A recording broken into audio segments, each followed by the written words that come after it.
Hello friends, educational fact channel में आपका स्वागत है। हाजिर है आपके लिए आज की खास वीडियो को लेके। इस वीडियो में हम बात करने वाले हैं टीजीटी आर्ट्स का सिलेबस जो है वो हाल ही में जारी किया गया था एचपीआरसी द्वारा। तो उसमें बहुत सारे कैंडिडेट जो है वो ये सवाल कर रहे थे कि जो कितने मार्क्स का किस सब्जेक्ट से आएगा उन्हें पता नहीं लग रहा है। क्या क्योंकि उसमें एक तो जो आपके सब्जेक्ट्स हैं वो भी बहुत सारे हैं, तो कितने क्वेश्चन किस सब्जेक्ट से आने के चांसेस है वो जो है एक जनरल आइडियाज आपको देंगे कि कितने क्वेश्चन किस सब्जेक्ट से जो है वो आने की पॉसिबिलिटी है। तो यहाँ पे आप देख पाएँगे ये आपका सिलेबस है, ऑफ़िशियल सिलेबस जो कि आपका एचपीआरसी की वेबसाइट पे भी आपको मिल जाएगा। इसमें आप देख पाएँगे अप टू ग्रेजुएशन लेवल के जो सब्जेक्ट्स हैं वो आपको स्टडी करने होंगे, यानी कि जो भी आपका कंसर्न सब्जेक्ट्स है वो आपका अप टू ग्रेजुएशन लेवल तक जो है वो आपको उसमें स्टडी करनी होगी, जो आपका पहले प्लस 2 हुआ करता था कभी। तो आप देख पाएँगे इसमें सबसे पहले तो हिस्ट्री है, आपकी हिस्ट्री में आपकी एशियंट हिस्ट्री भी होगी, मिडाइवल हिस्ट्री होगी आपकी और मॉडर्न हिस्ट्री होगी, ये तीनों ही आपको जो है वो पढ़नी है। इसके साथ-साथ आपको जो है यूरोपियन हिस्ट्री भी जो है वो आपको पढ़नी होगी। ये आपका एक सब्जेक्ट है। दूसरे में बात करें ज्योग्राफी की, तो ज्योग्राफी में भी सारा कुछ जितना भी होता है वो सारा कुछ आपको पढ़ना पड़ेगा। मैप्स भी आपको इसमें पढ़ने पड़ेंगे। आपका रिवर सिस्टम हो गया वो तो पढ़ना ही पड़ेगा। जो सॉइल वगैरह है वो सारी चीज़ें, और साथ में वर्ल्ड ज्योग्राफी भी जो है वो इसमें ऐड कर दी गई है, वो भी आपको इसमें पढ़नी पड़ेगी। थर्ड सब्जेक्ट की बात करें इकोनॉमिक्स, जो कि कभी आता था कभी नहीं भी आता था, लेकिन अब जो है वो सिलेबस में है तो अब ज़रूर आएगा। इसमें भी आप देख पाएंगे, इसमें भी पूरे जो भी होता है इकोनॉमिक्स में सभी चीज़ें जो है वो ऐड कर दी गई हैं। तो आपको जो है इसको भी एज अ सब्जेक्ट पूरा जो है वो थॉरली पढ़ने की ज़रूरत है, लेकिन समय इतना नहीं है। चलिए जो भी है, तो इसमें सारी चीज़ें जो है वो पूरी इकोनॉमिक्स में जो होती है ए टू ज़ेड वो इसमें डाल दी गई है। तो ये रहा इकोनॉमिक्स आपका। फिर आता है फोर्थ सब्जेक्ट आपका पॉलिटिकल साइंस। पॉलिटिकल साइंस में भी आपकी मैक्सिमम चीज़ें ऐड कर दी गई है। पॉलिटिकल थ्योरी ऐड की गई है, इंडियन गवर्नमेंट एंड पॉलिसीज़ जो है वो ऐड कर दी गई है।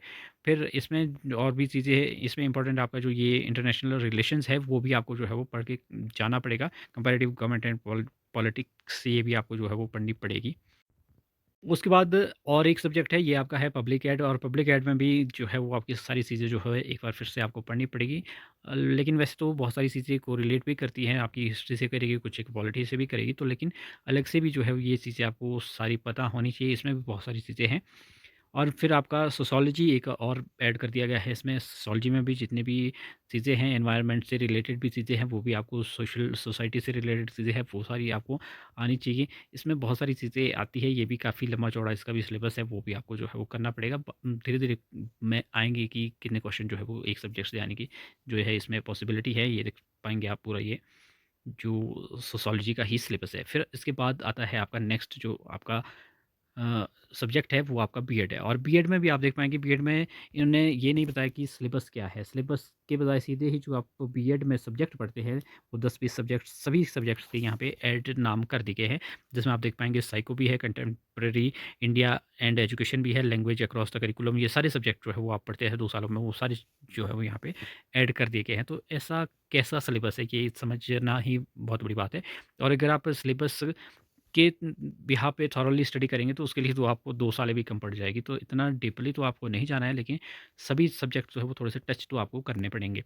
फिर बात करते हैं, फिर आपका आ जाता है जनरल नॉलेज आएगी, और आपका करंट अफेयर आएगा, एवरीडे साइंस आएगी, लॉजिकल रीजनिंग आएगी, सोशल साइंस आएगी, आपकी जनरल इंग्लिश और हिंदी आएगी, कि आपकी चीज़ें आपकी इसमें है।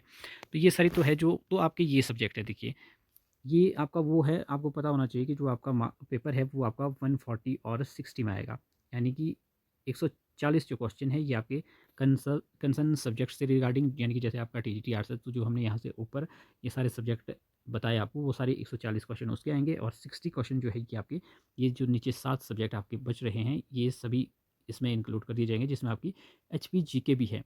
तो आप देख पाएंगे 7 सब्जेक्ट है, 60 आपके क्वेश्चन आने हैं। तो सिंपल सी बात करें तो इसमें जो है आपके पॉसिबिलिटी जो है वो आपकी, जैसे आपका हिंदी हो गया, इंग्लिश हो गया, एचपीजीके हो गया, और इसमें आपका करंट अफेयर हो गया। इन सभी से जो है वो 8 से 10, मतलब इसके तो 10 से क्वेश्चन जो है वो आपको हर सब्जेक्ट से देखने को मिल जाएँगे। लेकिन इसमें थोड़े से 8-9 क्वेश्चन जो है वो आ जाएँगे, यानी कि टोटल आपके 60 होने हैं ये। तो 7 सब्जेक्ट के 60 करने हैं इन्होंने, तो इस तरह से ये आपको देखने को मिल जाएगा। इसमें जो पूरे 10 आएँगे वो हिंदी के भी आएँगे, इंग्लिश के भी आएँगे, और जीके के आपको पूरे 10-10 क्वेश्चन जो है वो देखने को मिल जाएँगे। तो ये तो था 60 क्वेश्चन। अब ऊपर बात करिए, अगर ऊपर भी हमारे जो है ये 7 सब्जेक्ट बन रहे हैं, तो अगर सीधी-सीधी रेशियो निकालें इसकी, तो ये 20 क्वेश्चन एक सब्जेक्ट से जो है वो बन रहे हैं।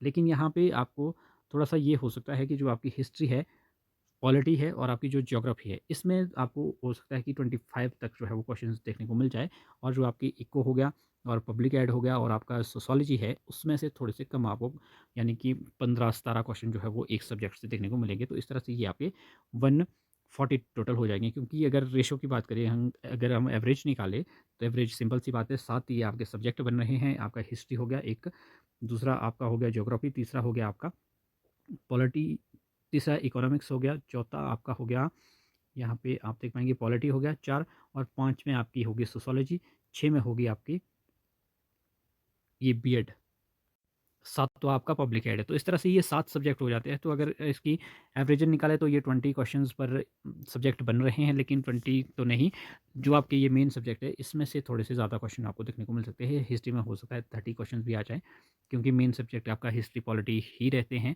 और ज्योग्राफी हो गया, 3 ये मेजर सब्जेक्ट है आपके। बाकी जो आपका ये है, पब्लिक एड हो गया या कुछ है, इसमें से थोड़े से जो आपके क्वेश्चंस हैं वो कम भी किए जा सकते हैं। तो ये है आपका।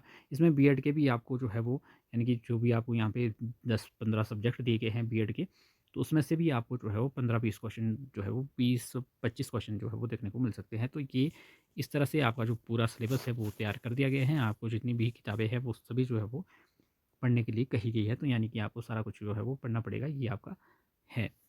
तो इस तरह से ये एक जनरल आइडिया सा है कि आपको अगर अगर आप तैयारी कर रहे हैं तो आपको इस तरह से जो है वो अब अपनी तैयारी करनी होगी। इसमें ज़्यादा एचपीजीके को ज़्यादा महत्व नहीं दिया गया है। 10 क्वेश्चन है, लगभग 5 नंबर का आपका, यानी कि ये सारी 5-5 नंबर की चीज़ें आएगी आपकी। तो ये हो गया। बाकी आपका 70 नंबर के जो है ये ऊपर से आने हैं। तो इसमें 10-10 नंबर के आपके पर सब्जेक्ट जो है वो आएँगे आपके। तो इस तरह से ये आपका जो पेपर है वो काफ़ी सीधी-सी बात है। इसमें आपको झांसा नहीं देंगे, क्योंकि आपका इसका जो पेपर का लेवल है वो भी टफ रहने वाला है, और आपका जो ये पेपर जो है वो काफ़ी लेंथी भी रहने वाला है, क्योंकि हमने देखा है टीसीएस जब एग्ज़ाम करवाता है, एग्ज़ाम कंडक्ट करवाता है, जो उनका जो क्वेश्चन पेपर होता है वो, इसमें आपको सिंपल क्वेश्चन, डायरेक्टली क्वेश्चन जो है वो बहुत कम मिलेंगे। हो सकता है जो आपके ये नीचे वाले क्वेश्चन है आपके 60-70, ये आपको आसान मिल जाए, लेकिन जो आपका ऊपर वाला 140 क्वेश्चंस वाला सेक्शन है वो आपको ठीक ठाक ही देखने को मिलेगा। तो आपको जो है वो तैयारी भी उसी हिसाब से करनी है। कंसर्न्स जो आपका सिलेबस है, सिलेबस से टच होता हुआ ही जो है वो आपको पेपर देखने को मिलेंगे। तो ये कुछ बातें हैं। बाकी जो भी अपडेट और आती हैं तो वो हम आपके साथ डिस्कस करते रहेंगे। तो फिलहाल अभी के लिए इतना ही है।